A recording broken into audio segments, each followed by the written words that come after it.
Samo fakti. Samo fakti. Samo fakti.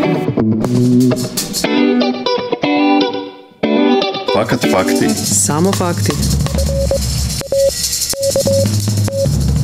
Dobrodošli u podcast Samo fakti, ja sam Mirela Pejaković-Levstek, a moji gosti su Iva Zelić, glavna urednica portala Libela. Dobar dan i dobrodošli.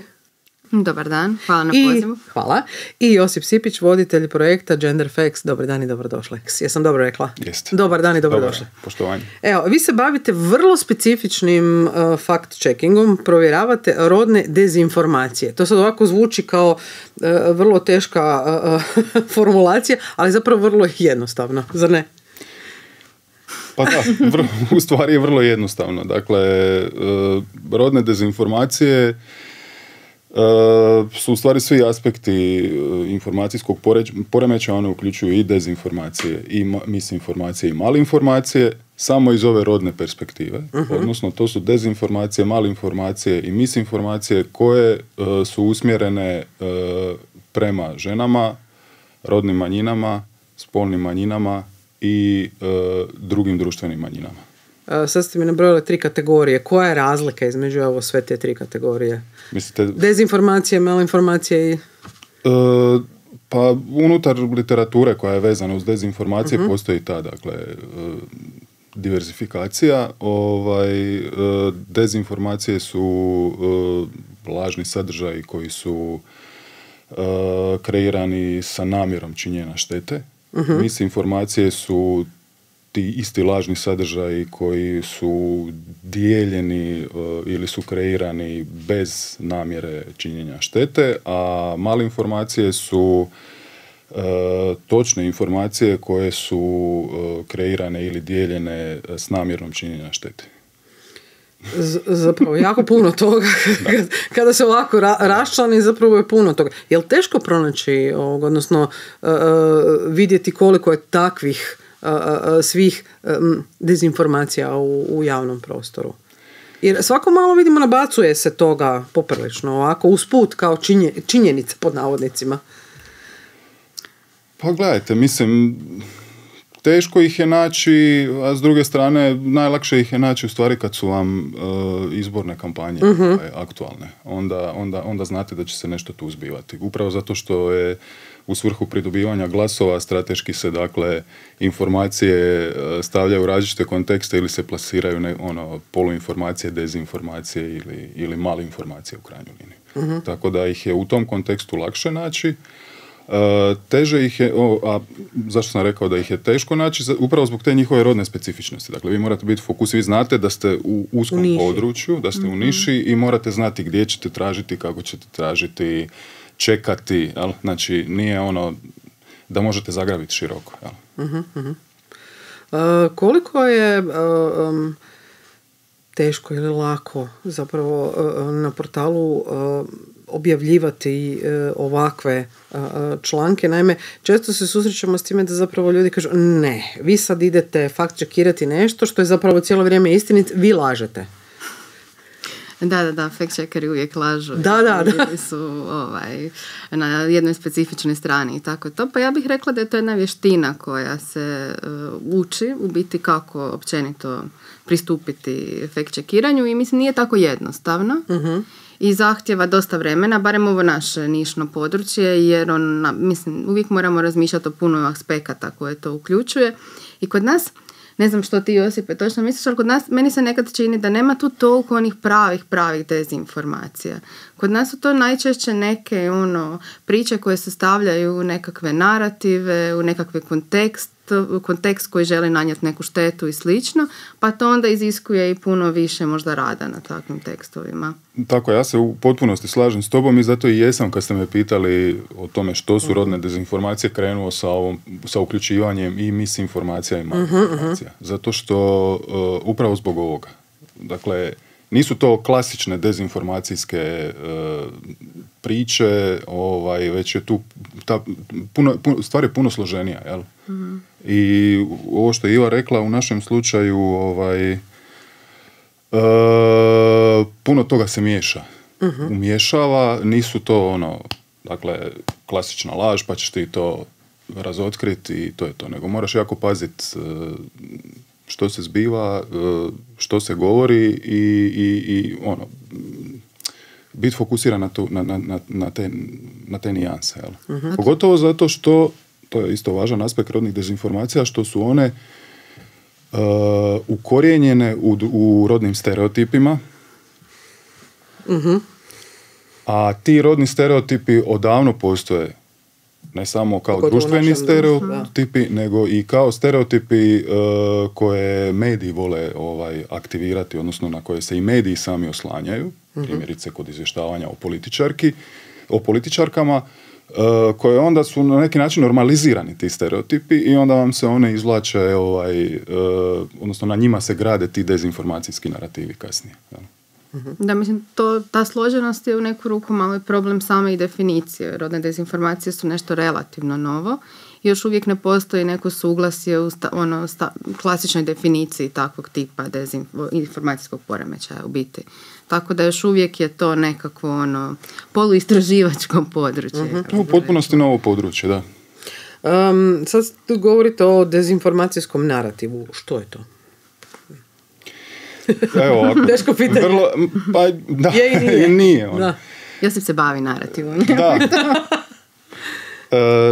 Dezinformacijski narativ je narativ, odnosno priča koja je izgrađena od različitih dezinformacija, misinformacija i malinformacija. Znači svaka dezinformacija, misinformacija ili malinformacija koju vi detektirate vam služi kao gradivni element određenog narativa. Konkretno. Ako smo se već spomenuli političarke, ukoliko vam je dominantni narativ o političarkama dezinformacijski, da su nedovoljno kvalitetne za obavljanje političkih funkcija ili za bavljanje politikom, onda vam svaka dezinformacija, malinformacija ili misinformacija koja u stvari podržava takvu priču, gradi takvu priču, služi tome, jel? Konkretno. Svjedočili smo u ovoj predsjedničkoj kampanji nekolicini dezinformacija koje nismo mi razotkrili, nego je razotkrio netko drugi, odnosno tu je konkretno bio faktograf u pitanju. I lupa, odnosno. Da. Znači, u ovoj predsjedničkoj kampanji svjedočili smo različitim dezinformacijama vezanim uz Ivanu Kekin. Sve te dezinformacije su gradile, dakle, narativ o njenoj neadekvatnosti za bavljanje politikom. Mi smo tijekom kampanje za parlamentarne izbore identificirali male informacije vezane uz Sandru Benčić. To je bilo ovo popunjavanje, odnosno nepopunjavanje. Motanje, imovinska kartica, što je još bilo? Znači imali ste dakle priču da je ona motala nešto za vrijeme onoga skupa. Mislim, to nije bila dezinformacija, ona je motala nešto. Ali naravno aludiralo se na nešto sasvim drugo. Da. I u tom smislu je bila mala informacija, znači točno je bilo da ona motala nešto. Problem je bio što? Problem je bio što, a aludiralo se u stvari na to... Na treće, da bi se potvrdio narativ o njoj kao nedovoljno kompetentnoj, odnosno neadekvatno za bavljanje politikom, odnosno nekome kome trebaju različita sredstva da bi... Upitne stabilnosti, tako to. Zanimljivo je zapravo da, evo, izbori, neovisno da li su predsjednički, parlamentarni, lokalni, sasvim svejedno koji, uvijek izvuku pitanje prava žena na izbor, da li je žena adekvatna i kompetentna za obavljanje određenog posla, do toga da se žene dezavuira na način, a kako se oblači, do one zadnje, najniže stepenice. Koliko je to problematično i koliko zapravo, evo, fact-checkeri sad mogu pomoći u tim situacijama? Vidjeli smo na primjerima izbora zapravo da se mogu u realnom vremenu fact-checkirati svako što od kandidata bilo tko što kaže, je li to istina ili nije istina? Pa sad, mislim, fact-checkeri to mogu, samo je pitanje da, mislim, mi smo nekako stava kroz ovo naše djelovanje od godinu dana da nije samo to dovoljno. Da tu treba jedna sveukupna edukacija javnosti, da to treba, mislim, mi se, s obzirom da smo mi u rodnom ključu, mi nekad, mislim, naprosto nije u našoj domeni čekiranje svih pojedinačnih informacija koje možda nemaju direktno veze sa rodom, ali onda mi nastojimo tu cijelu jednu priču, kao što je Josip objašnjavao, te sve informacije koje su bile, kojima su bile ciljane određene političarke staviti u tu narativnu priču, da nastojimo informirati što se sve dogodilo i koje su bile posljedice takvih javnih izjava kandidata ili dezinformacija, malinformacija i slično, ali u svakom slučaju super je to što postoji i onaj live fact check koji je radio recimo Faktograf i što postoje kod nas sad već različiti sektorski fact checkeri i sve je to super, samo mislimo da bez nekakve sustavne edukacije, bez direktnog pristupa ciljanim skupinama, jedne sveukupne priče, teško da će to uroditi nekim plodom. Ja bih to tako rekla. Ja bih se s tim u potpunosti složio, jer u stvari razotkrivanje jedne dezinformacije bez ovog konteksta o kojem smo mi pričali, dakle tog narativnog konteksta, je ne proizvodi rezultat koji bi trebalo proizvesti. Dakle, apsolutno, temeljna je funkcija fact checkera provjeravanje informacija, važno je provjeriti informacije, ali ih isto tako važno staviti na kraju u nekakav kontekst onoga čemu one u stvari služe i šta one grade, kakav narativ grade. Da se vide posljedice toga, ne samo da to je točno, to je netočno, nego kako je to u konačnici utjecalo na, izbornu utrku, na tog i to kandidata ili kandidatkinju, na nekakvo, javno mišljenje o nekoj temi i slično. A to vam je u stvari specifičnost onda ove naše konkretne niše, jer u ovom konkretnom slučaju bavimo se ljudskim pravima, jel? Da. I potencijalnom onda ugrozom ljudskih prava ili promjenama stavova i politika vezanih uz društvene manjine kojima dezinformacije i dezinformacijski narativi itekako pomažu. Dakle, kad se radi o izborima, žene su često meta dezinformacija. To je vrlo zanimljivo. Prema muškim kandidatima se tako ne odnosi. Odnosno rijetkima. Ali većinom su žene meta. Bez obzira na koje političkom spektru bile. Jesu, ali mislim to je očekivano. To je stvar političke kulture pod broj jedan i to je stvar medijske kulture, odnosno medijske diskursne prakse, ako ćemo to tako nazvati. Dakle, nevezano uz dezinformacije, a ono o čemu smo pričali malo prije. Vi ako malo pogledate istraživanja o načinu na koji su prezentirane kandidatkinje tijekom izbora inače, vi ćete vidjeti da se igra jako na stereotipe. Dakle, da igraju se u medijskom izvještavanju ili da se u političkoj utakmici u stvari povlače ti stereotipi rodni, da političari i političarke prema svojim konkurenticama u stvari povlače taj stereotipni argument ili još gore seksistički argument ili seksistički govor, što imamo primjera kod nas koliko god hoćete. Tako da nije neočekivano da su one mete i jesu mete. Definitivno su mete. Jeste li imali neki zanimljiv primjer u svojoj praksi, evo, gdje ste fact-checkirali, odnosno evo, razotkrili neki stereotip ili netočnu činjenicu koja se zapravo rolala cijelo vrijeme o nekome ili nekom događaju? Šta ćemo? Bulja. Možemo nekoliko primjera dati, čisto da se maknemo iz ove priče rodnih stereotipa isključivo žena, ali već smo vam spomenuli primjere Ivane Kekin i Sandre Benčić. Bila je tu Marija Selak-Raspudić u nešto manjem obujmu. U kojem smislu?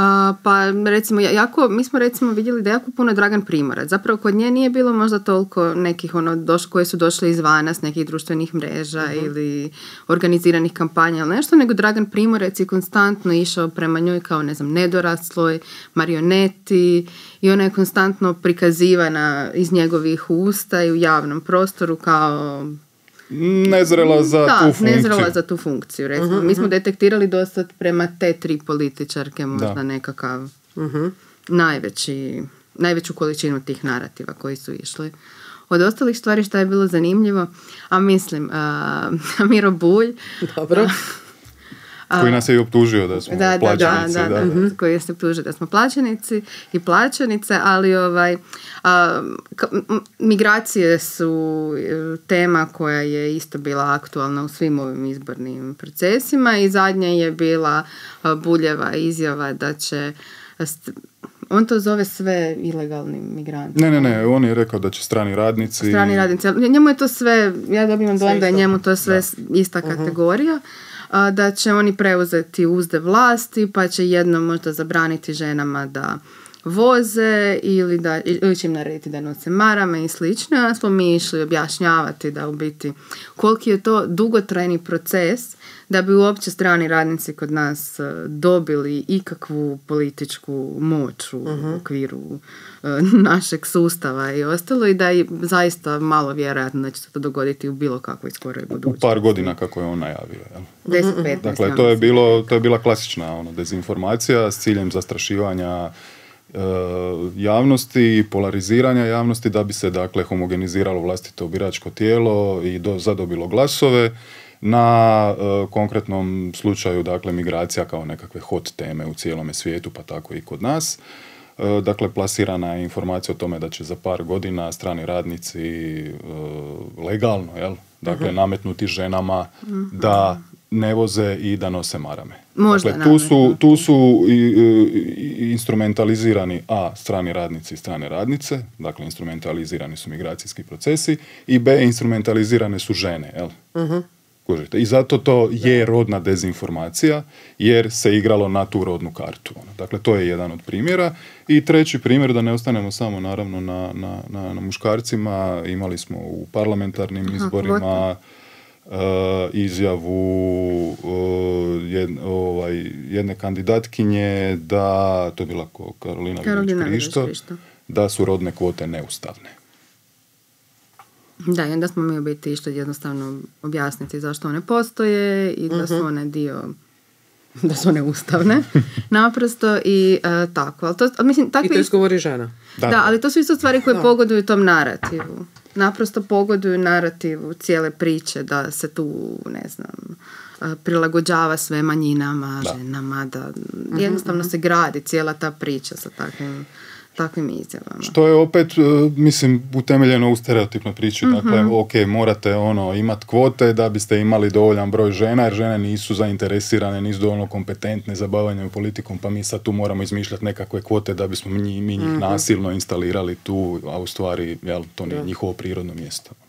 Zanimljivo da evo dezinformacije i ovakvi narativi, pogotovo stereotipni, su uvijek, evo iz ovoga što vidimo, usmjerene na manjine. Da li su to žene, da li su to nacionalne manjine, da li su to strani radnici, da li su to migranti. Dakle, vrlo usko se zapravo udara na određene skupine. Zašto? Zašto se ne udara sa dezinformacijama na širok? Može se, primjer je vrijeme korone, ali dezinformacije, ovakvi narativi su baš vrlo specifično usmjereni.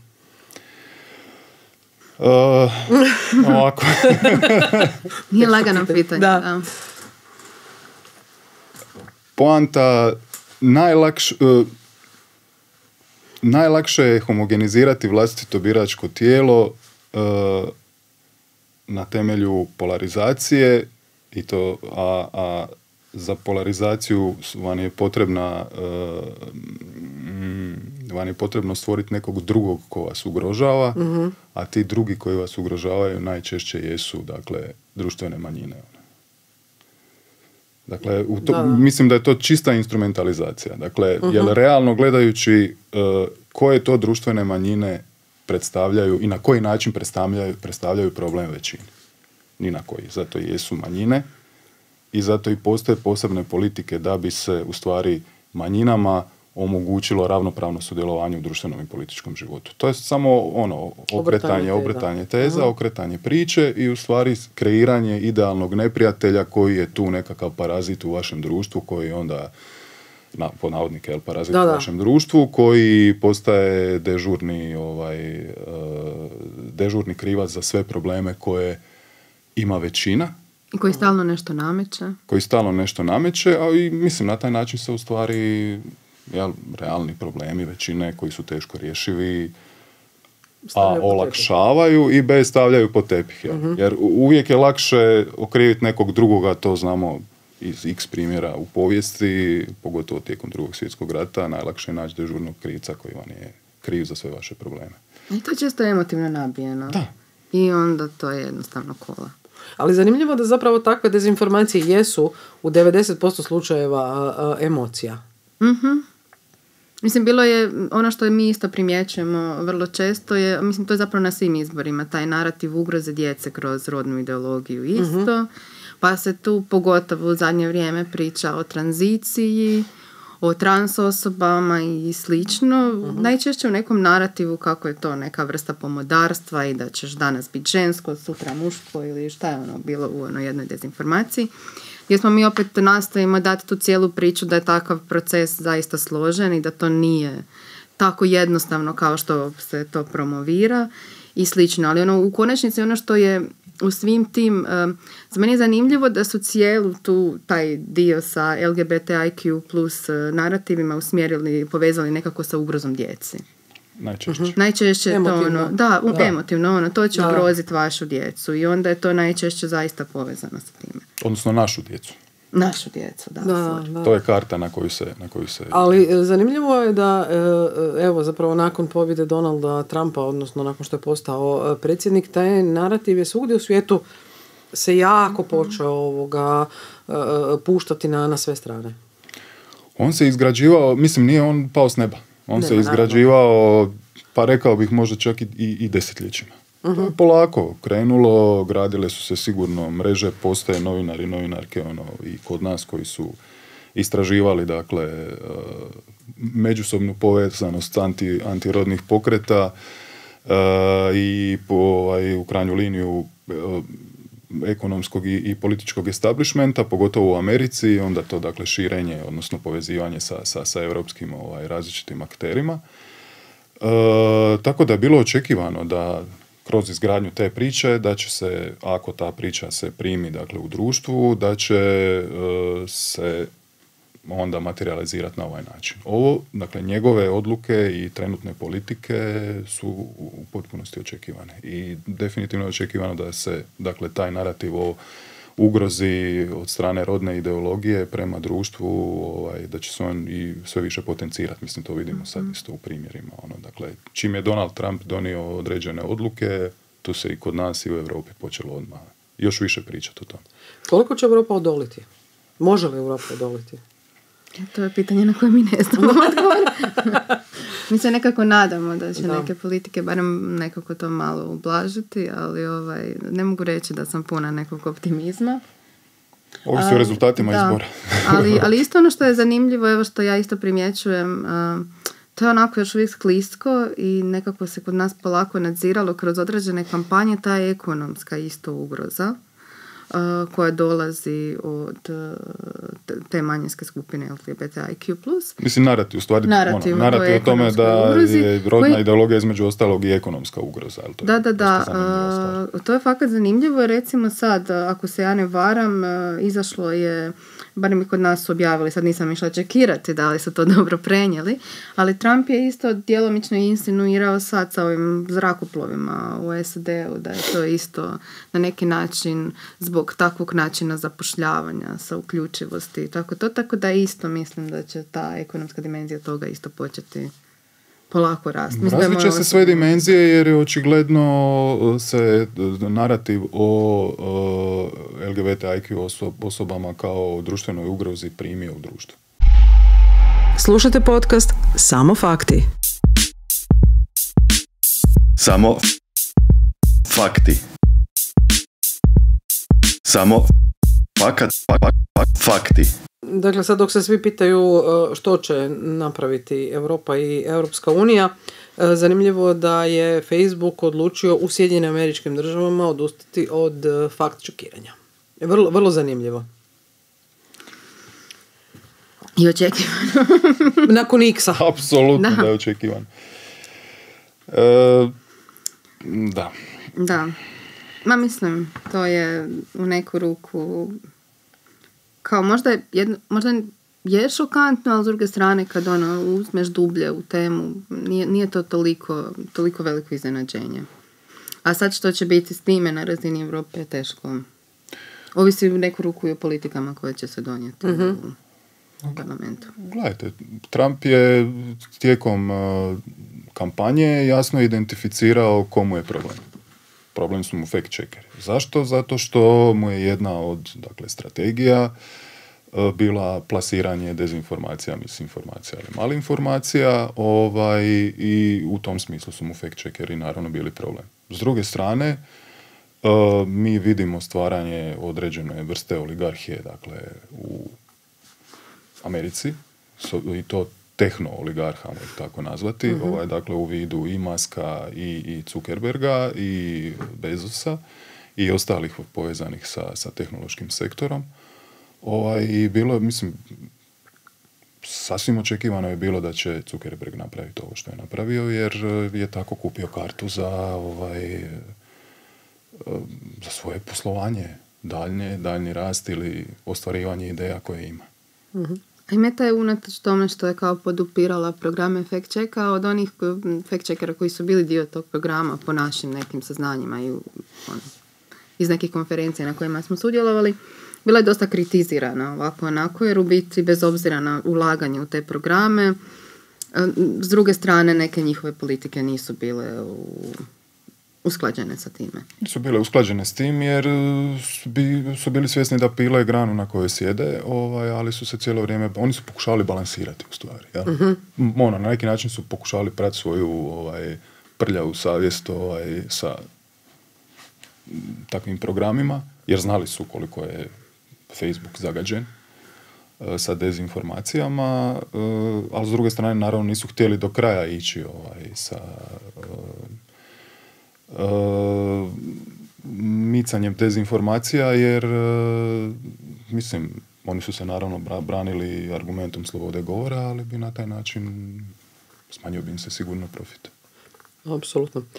Društvene mreže, kad smo još se dotaknuli, Facebooka, možemo X i tako dalje, su zapravo veliki izvor dezinformacija. Dakle, tamo može svako napisati što god želi, koliko god želi, dijeli se svašta. Koliko je to zapravo postao danas problem za društva? Evo, možemo i za nas, ne moramo van naših granica. Pa svakako je problem. Osobno moramo priznati da se mi, s obzirom da smo tek relativno smo tek krenuli sa ovim tipom rada i ostalo, to je nekako, društvene mreže su nešto za što još uvijek nemamo dovoljno kapaciteta da uronimo u cijeli dezinformacijski svijet društvenih mreža, ali ono što je definitivno istina, to jest problem. To je problem i ja osobno ne vidim da će se taj problem tako brzo riješiti i da se trenutno može tako jednostavno riješiti. Mislim da smo potpuno zakasnili sa regulativama i reakcijama. Zakasnili smo. Europska unija sad svašta nešto pokušava, ali mislim da je to prilično zakašnjelo. To je doslovno naganjanje nekoga ko ti je već pobjegao, jer dezinformacije na mrežama nisu samo problem, one su praktički norma. Dakle, i vi tu teško možete što napraviti, pogotovo kad kasnite, nečkate se i onda još imate x problema sa implementacijom, dakle na nacionalnoj razini različitih regulativa koje ste donijeli. Nemate jasno razvijenu strategiju do kraja kako se boriti protiv toga. Sad imate problem, dakle, dodatnog osnaživanja s obzirom na Trumpa u Americi, kako ćete se, s obzirom na ovisnost Evropske unije prema Americi, kako ćete se boriti uopće protiv cijele te priče. Ja bih radije išao na opciju edukacije, koja je uvijek ta utopistička opcija, ali edukacije pogotovo mladih, da oni sami razviju nekakvu svijest ili kritičko mišljenje pomoću kojeg mogu prepoznati što im se plasira. A i nekakvu otpornost na cijeli taj proces. Jer u biti možemo mi isfact-checkirati neke stvari sa mreže, ali dok mi sad tu sve prekupimo u skladu sa metodologijama i da budemo sigurni i sigurne da je to sve ispravno, ta je objava već procirkulirala XY stotina tisuća puta. Zbog toga edukacija u stvari, da se te dezinformacije koje idu... Da se smanji viralnost. Da se smanji viralnost. Tako, i da se smanji njihova prijemčivost. Dakle, ako ti znaš ili možeš barem donekle prepoznati da je negdje nešto sumnjivo, možeš zablokirati daljnje širenje i internaliziranje te dezinformacije. Zanimljivo je da vas napadaju i političari, jer tvrde da zapravo vi napadate njih, dakle ono kao začarani krug. Oni to smatraju napadom, a ne zapravo fact-checkiranjem, odnosno iznošenjem pravih činjenica. Recimo Bulj, evo, kad ste ga spomenuli.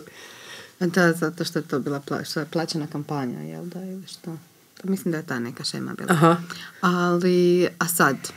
Mislim, niste samo vi, govorimo općenito da političari... Najčešće je to faktograf, jer je faktograf kod nas ipak davno s tim krenuo i to, ali... A mislim, toga će uvijek biti, jer to onda, ja bih rekla, naravno da je to njima na neki način napad, jer to je onda razotkrivanje rupa njihovih narativa i njihovih priča koje oni kreiraju u javnosti. Ili one.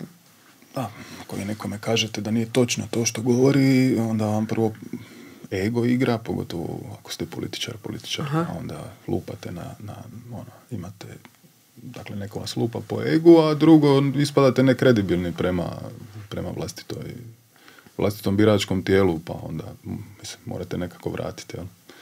I sve je to ok dok se mi tako prepucavamo. Međutim, ako vi gradite narativ da je netko vama neprijatelj i da vas netko napada i konstantno inzistirate na tome, niste svjesni posljedica prema tim osobama, kako fact-checkerima, tako i da se vratimo prema društvenim manjinama. Dakle, krajnje posljedice toga mogu biti a da neko bude fizički napadnut, b da netko izgubi posao, c niko ne razmišlja o mentalnom zdravlju, znači niko ne razmišlja o tome što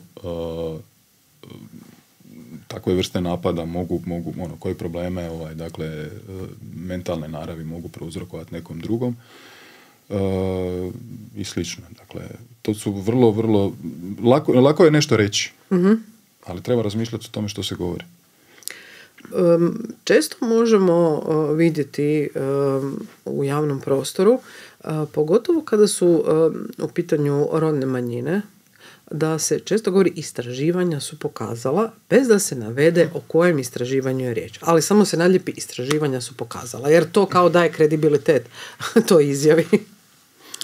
Da, to je često i naš problem, onda znamo ići kopati o kojim se tu istraživanjima radi. Nekad ako je baš specifična tema i koliko su uopće ta istraživanja relevantna i priznata i ostalo. I sad oni će često reći da kad mi ne znamo što bi rekli, da im kažemo da istraživanja nisu metodološki utemeljena ili slično, ali mislim, zna se koja je norma istraživanja, tako da... Ne zna se. Da. Mislim da se ne... Nije da im to mi govorimo, to im govore oni koji su kvalificirani za reći. Jel? Dakle, mislim, vi imate prvo, naravno, baze u kojima možete provjeriti je li nečiji rad relevantan ili nije. Dakle, vrlo lako se može u primjerice Google Scholaru naći jel postoji taj časopis, gdje je on indeksiran, koliki mu je impact faktor i tako dalje, je li prošla recenziju to istraživanje ili nije, odnosno taj članak koji je objavljen. Onda možete ići čisto vidjeti koji je utjecaj autora, pa možete ići vidjeti postoji li debata oko tih rasprava ili ne. I možete naravno u konačnici uputiti pitanje, dakle, ljudima koji su kvalificirani za to, osobama u akademskoj zajednici koji se bave tim specifičnim temama, da vam objasne o čemu se radi. Mislim, nismo mi tumači kvalitete istraživanja, ne možemo biti, ali može netko iz akademskog sektora. Međutim, i prema akademskom sektoru idu različiti napadi i nepovjerenje u smislu nisu... Nema ni prema akademskom sektoru više dovoljno povjerenja da ih se uzme. Zašto? Mislim, to je nešto što već zapravo nekoliko godina se govori, da recimo znanstvenik koji istupi sa određenom temom i kaže da je istraživanje, metodologija, tu ljudi obično izgube zanimanje kad se objašnjava, kaže tako, tako i tako, ali ljudi kažu, ne, on laže, to nije točno. On radi za nekoga, njega plaćaju. Da. I to je još jedna od stvari koja se isto često zna nalijepiti nakon pokazalo istraživanja, njega plaćaju strani plaćenici. Tako je, zato što je to opet argumentacija ili narativ koji je očigledno prihvaćen društveno, da je, jer vi nemate šta drugo prigovoriti znanstvenici, osim mu reći onda na kraju, a ti si nečiji plaćenik. To je na kraju jedini diskvalifikacijski argument kojeg možeš imati, jer ne možeš mu reći da nije dovoljno stručan ili stručna. A može.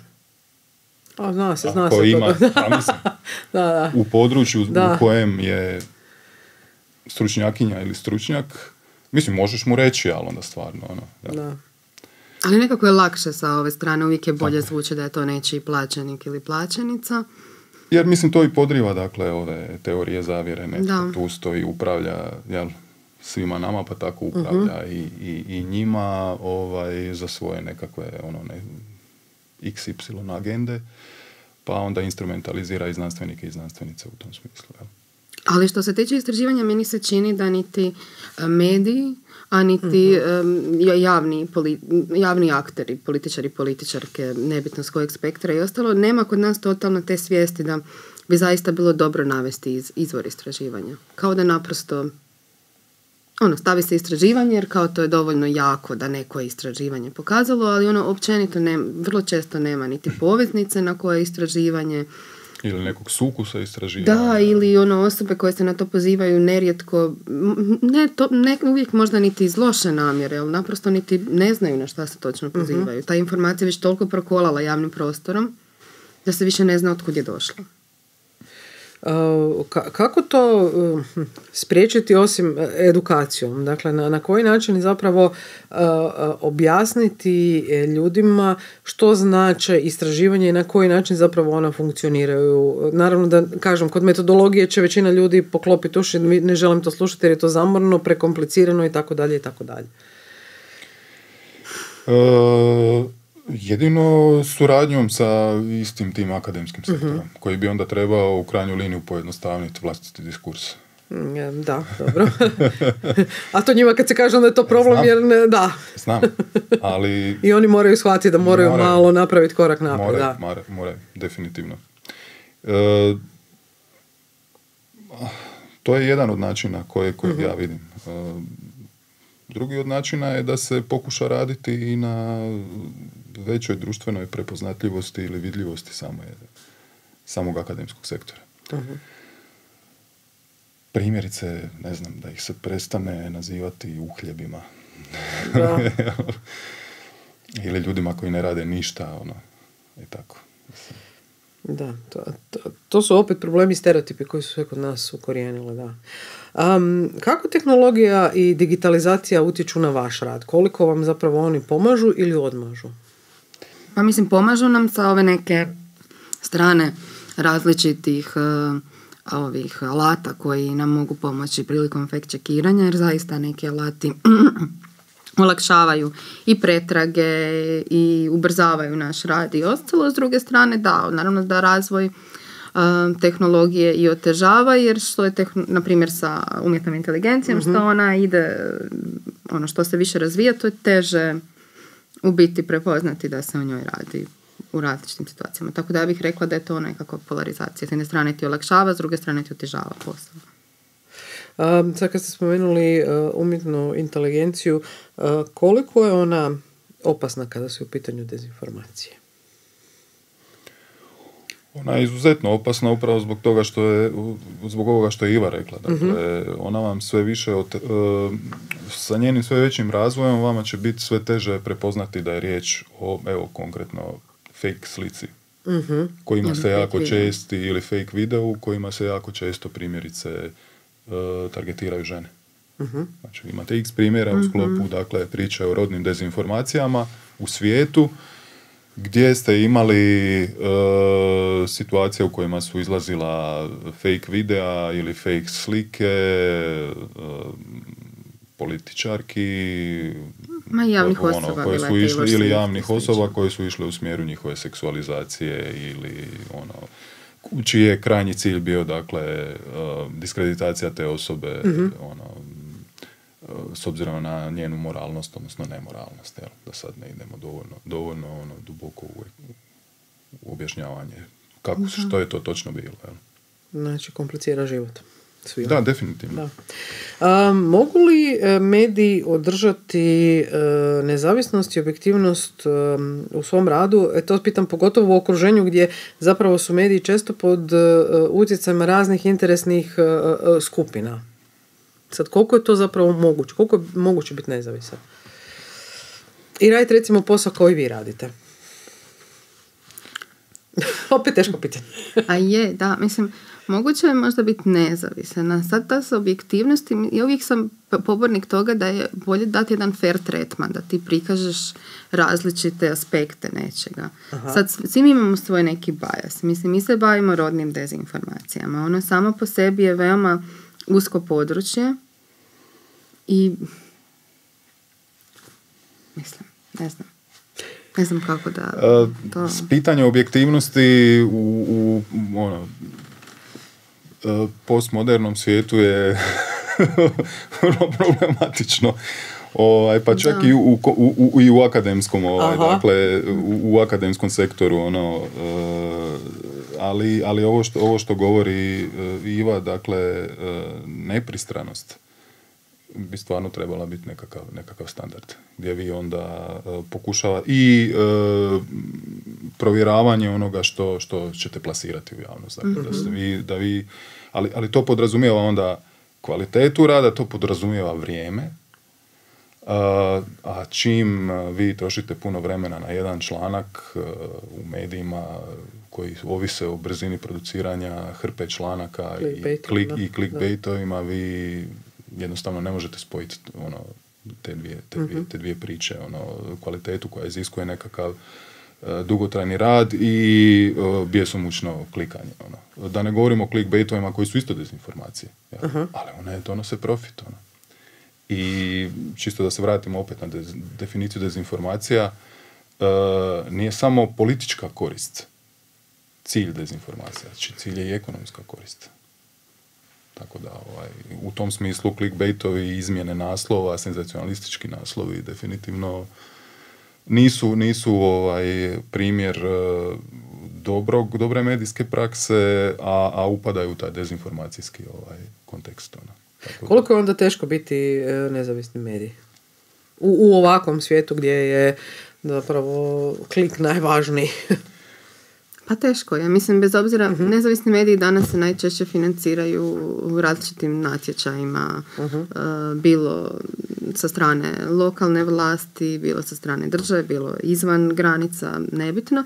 Jer kako god da se ti na kraju financiran, ti ćeš uvijek u onima koji ti to žele reći biti nečiji plaćenik. Ja mislim da je to neizbježno u toj cijeloj priči. Jesi li države, jesi li Europske unije, jesi li Sorošev, jesi li od ovog ili od ovog. Tako da uvijek si nečiji plaćenik ili plaćenica, ali s druge strane ta cijela priča sa objektivnosti i nezavisnosti i svime time, mislim, teško je. Ja bih rekla da je teško. Osim toga, kad pričamo o objektivnosti, isto sad, ako je nešto diskriminatorno, nešto je diskriminatorno. I ne možemo mi sad tu pričati o nekom fair tretmanu ili objektivnosti ako su neke stvari naprosto diskriminatorne. Ja bih to tako rekla. Evo, na samom kraju moram vas pitati, koji vam je slučaj fact-checkinga bio najteži, a koji najlakši? Ja mislim da su najlakše stvari kad vi imate nekakvu tipa Sandra Benčić je motala cigareta? To je bilo teško. To je čak... To je bilo teško? Zapravo jako teško dokazati šta je ona motala. Bilo za vrijeme olimpijade sa jednom transrodnom plivačicom. Aha. Kao dezinformacija, bila je modificirana slikanje plus informacija da se ona natječe na olimpijskim igrama, bla, bla, bla. To je vrlo jednostavno bilo provjeriti. Biti te nekakve, kad su neke slike ili videi manipulirani, iako sa razvojem tehnologije će to biti sve teže, to je, ja bih rekla da je jednostavno, jer manipulirano je, sa malo više kopanja naći ćeš neki original, napisat ćeš zašto i koja je svrha. Možeš pustiti kroz program, postoje alati za provjeru fotografija koji vam više manje relativno brzo i pouzdano daju do znanja gdje je nastala originalna fotografija, a onda u ovom konkretnom slučaju je pisalo kao olimpijske igre u Parizu, ta osoba konkretna se uopće nije natjecala. Dakle, zbog isto različitih stvari, ali nije bitno. Znači, to je bila prilično jednostavna priča. I ovo ovaj slučaj Vidović Krišto kojeg smo spomenuli. Kada neko kaže da su rodne kvote neustavne, onda vam je poprilično jasno koga ćete pitat, jesu li neustavne i što će vam odgovoriti. Znači, tu u tom smislu je problem bio jedino vremenski dok vi dobijete odgovor, da ga ne biste sami pisali. A najteže? A najteže su neki slučajevi u kojima je zapravo teško doći do informacija, ja bih rekla. Mi se još uvijek borimo, recimo, sa često kroz sve te, ne samo izborne procese, ali u javnosti kola ta informacija o operacijama promjene spola maloljetnika i slično. Faktograf je imao jedan članak, recimo, gdje je dobio neke podatke od Ministarstva zdravlja, ali u biti podatke o toj priči na nekakvoj opširnom razini koje bismo mi voljeli u nekom času dobiti, da možemo uopće vidjeti kakva je situacija po tom pitanju, ne dobivate odgovor od institucija kojima uputite. Dakle, fact-checkovi koji uključuju u sebe škakljiva pitanja i odgovore, odnosno statistike državnih institucija, ne. Tu ćete se načekati. I u tom smislu su najteži. I postavlja se pitanje da li ćete uopće dobiti. I hoćete li uopće dobiti, i onda na kraju u stvari vi postavite pitanje koliko je vremena prošlo od kad je plasirana neka informacija i šta ću ja sad nakon mjesec, dva sa tim raditi. Jer mi bi recimo voljeli u tom kontekstu dobiti odgovore od određenih bolnica koje su navedene kao bolnice koje rade neke aspekte operacije, ali to zapravo još uvijek nismo uspjeli dobiti. I sad općenito ako ti sad želiš izaći sa nekom kompletnom statistikom vezano za neku tako škakljivu temu, nekad si jednostavno blokiran ili blokirana u pristupu. I što onda s tom temom? Ona se ne odrađuje ili napišete da niste dobili informacije? Što onda? Da se vratimo na početak. Dakle,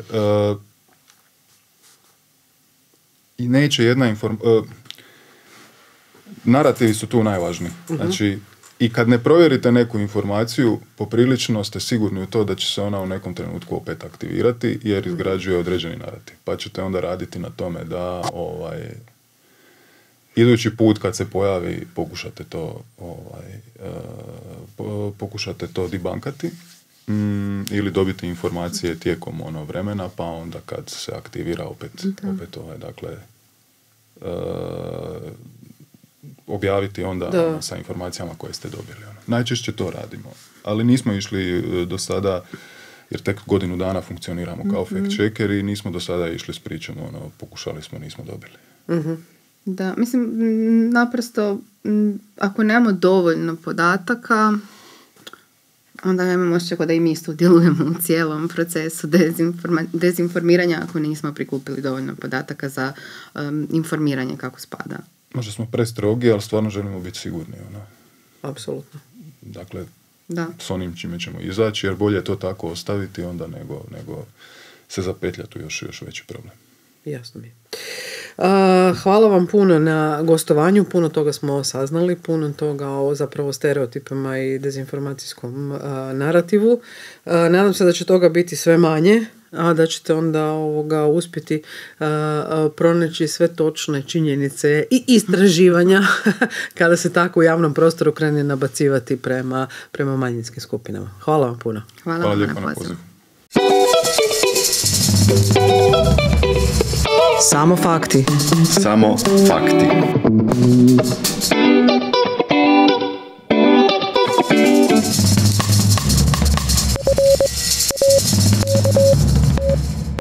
Fakat fakti.